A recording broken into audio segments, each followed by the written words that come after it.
CAA पर सियासी बवाल, विपक्ष हुआ बेहाल। मोदी का मास्टर स्ट्रोक, विपक्ष को लगा स्ट्रोक। सीएए पर झूमा देश, विपक्ष को संदेह। सीएए आया, नागरिकता लाया।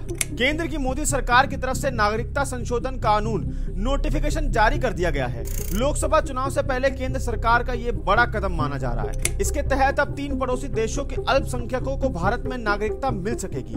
मोदी सरकार ने नागरिकता संशोधन कानून को लागू कर एक झटके में पश्चिम बंगाल की राजनीति को पूरा पलट दिया है। राज्य की 42 लोकसभा सीटों में से कम 8 ऐसी सीटें हैं जहां इस कानून के लागू होने के बाद सीधे तौर पर बीजेपी को बढ़त दिख रही है। मोदी सरकार ने तमाम आंतरिक सर्वे के आधार पर चुनाव से ठीक पहले सीएए को लागू करने का फैसला किया है। दरअसल 2019 के लोकसभा चुनाव से पहले बीजेपी ने सीएए को अपने घोषणा पत्र में शामिल किया था।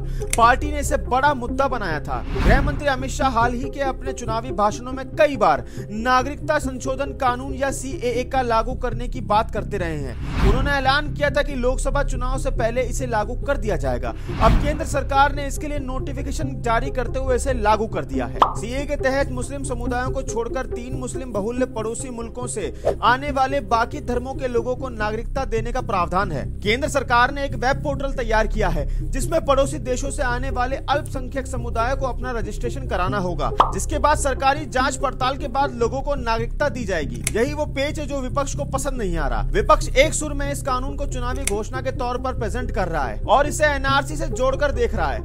इस आधार पर कहा जा रहा है कि एनआरसी के जरिए लोगों से भारतीय नागरिकता छीनी जाएगी और फिर सीएए के जरिए उन्हें फिर से नागरिकता दी जाएगी और इस प्रक्रिया में मुसलमानों को देश से बाहर कर दिया जाएगा। इस कानून पर धर्मनिरपेक्षता का उल्लंघन करने का आरोप भी लगाए जा रहे हैं। भारतीय संविधान के अनुसार देश में किसी के साथ भी धर्म के आधार पर भेदभाव नहीं किया जा सकता है। कांग्रेस नेता और मध्य प्रदेश के पूर्व सीएम दिग्विजय सिंह ने इसे लेकर सरकार पर गंभीर आरोप लगाए हैं। दिग्विजय सिंह ने कहा कि इतना विलंब क्यों किया और अगर विलंब किया तो चुनाव के बाद क्या दिक्कत थी। दिग्विजय सिंह यही नहीं रुके, उन्होंने इसे संविधान विरोधी बताया। वहीं मुख्यमंत्री ममता बनर्जी ने इस पर कड़ी प्रतिक्रिया जताई है। शुरू से ही इस कानून का पुरजोर विरोध कर रही ममता ने कहा कि अगर सीएए लोगों के समूहों के साथ कोई भेदभाव करता है, किसी को उनके अधिकारों से वंचित किया जाता है तो हम इसे स्वीकार नहीं करेंगे। हालांकि केंद्र सरकार ने अपनी तरफ से यह साफ कर दिया है कि यह कानून किसी की नागरिकता लेने का नहीं बल्कि नागरिकता देने का कानून है। साथ ही सीएए जारी होने के बाद जो लोग बांग्लादेश, पाकिस्तान, अफगानिस्तान से 31 दिसंबर 2014 तक भारत आए थे, केवल उन्हें ही केंद्र सरकार द्वारा